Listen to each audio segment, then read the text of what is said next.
Kim Gidley, thanks for taking the time. You had a huge tournament here at home once again, Bedford Cup in the mountains. But before we get to that, it kind of all started with Laura Simmons, an Air Force tennis alum, going into the Air Force Academy Athletic Hall of Fame. Just your reaction to that. Well, it's really neat to see her still continue to lead and impact the program, you know, whether it be 30 years later. And when you can make a lifelong impact, that's special. And her picture's up there every day, like TJ said, when we go to practice. And I'm glad it's still there, and I'm glad that she's recognized for her great accomplishments on and off the court and what she's done as a cadet athlete.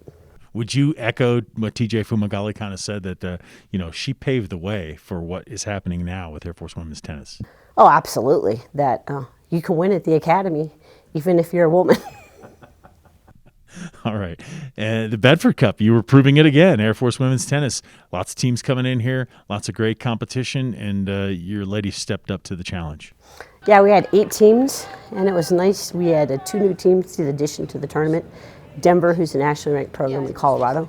Both of those, so to add them to the field was huge to make the depth a lot stronger. We had a lot of repeats with Northern Arizona bringing the cup back, trying to defend the title.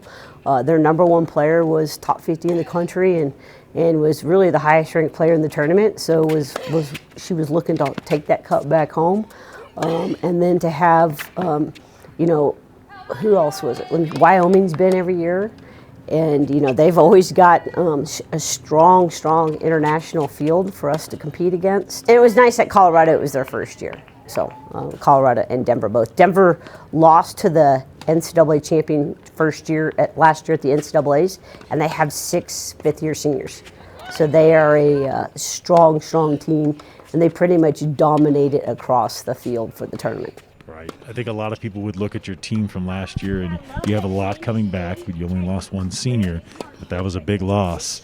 But now you look and you see the freshmen that are coming up, and you say, hey, maybe we didn't lose too much. Well, the freshmen have stepped up to the challenge, and that's what we want. We're still a pretty young team on the whole, but we played for the championship for the 3rd year in a row, so that was great with technically she's a freshman here, but a last year competing. So we did that in the top flight. In the D flight, we had another freshman, Kaylee Young-Thayer. She got 2nd, losing to Denver's freshman, who's a strong international player. Then in the B flight, we got 5th with Haley Stell. She's a sophomore. In the C flight, we had a freshman, Karina Chow. She got 3rd. So we won the back draw in the D flight with Andy Lee. So really made some big adjustments. In the doubles, we got 3rd in the top flight. We had, in the previous years, we'd been in the finals.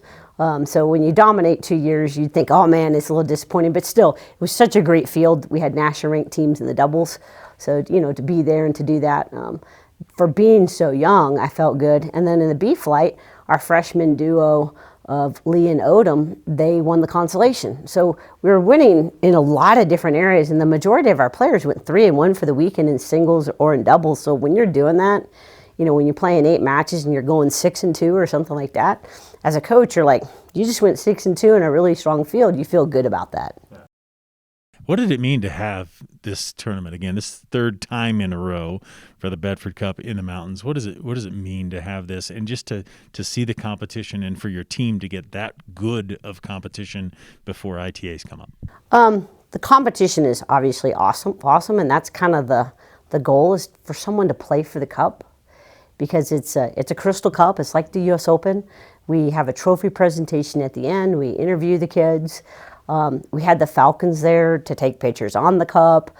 We do the color guard. So we try to make it a really unique event, that it's special. And that's kind of the goal of, not everybody gets an opportunity to go to regionals or the NCAA tournament.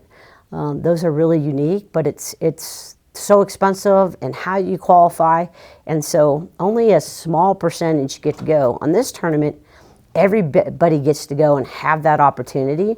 And I think that's one of the key things that the foundation wants, is to really pass along tennis and that love. And we had a banquet. TJ was our guest speaker, and she knocked it out of the park. I mean, every coach and player was like, they weren't moving or eating, they were listening. And we have the school songs, and so we had some fun. And I think that camaraderie, and one of the things we talk about is, on the court, you're fierce competitors, and it's the same thing with the coaches. We use the example of the Wyoming coach. He hates to lose to me, I hate to lose to him. But when we're off the court, I know what's happening in his family, and he does for me, and we're very appreciative of each other.